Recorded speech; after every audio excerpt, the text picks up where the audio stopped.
YS Jaganmohan రెడ్డిలో నాకేదో తేడా కనిపిస్తుంది. ఒకప్పుడు బాలకృష్ణ గారి ఫ్యాన్గా ఆయన ఫ్లెక్సీలు మోసి ఆయనకి ర్యాలీలు చేసిన వాడు ఈరోజు తాడేపల్లి ప్యాలెస్లో కూర్చొని ఏం మాట్లాడుతుంటావు? నాకు అసలు అర్థం కాల. అసెంబ్లీలో బాలకృష్ణ గారి గురించి ఏం కామెంట్ చేస్తావు? దమ్ముంటే అసెంబ్లీకి రావాలా?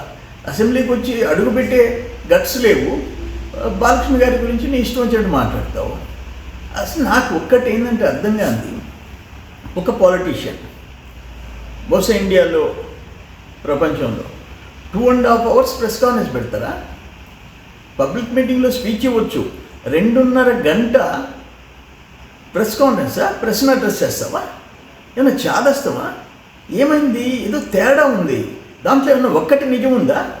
లేదే, పచ్చి అబద్ధాలు, రివర్స్ అంతా.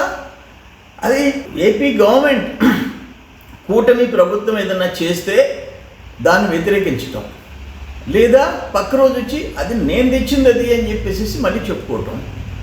ఇటువంటి పొలిటీషియన్ని మేము ఎక్కడ చూడలే. మేము దాదాపు 45 years నుంచి 50 years నుంచి అబ్జర్వ్ చేస్తూనే ఉన్నాం రాజకీయాల గురించి. ఇది ఒక ప్రత్యేకమైన క్యారెక్టర్ ఇది.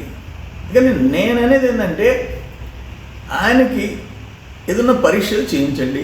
సరే, తల్లి చెల్లి పక్కన లేరు, భారతమ్మ అన్న తీసుకోపోయి హాస్పిటల్లో బ్రెయిన్ టెస్ట్ చేయించండి. లేకపోతే పరిస్థితులు అయితే మాత్రం తేడా కనిపిస్తున్నాయి. అందుకని పచ్చి అబద్ధాలు 2.5 గంట నాన్ స్టాప్గా 2.5 hours ప్రెస్ని అడ్రస్ చేయటం అంటే, అరగంట అసెంబ్లీలోకి రాలేని వాడు 2.5 గంట మాట్లాడటం.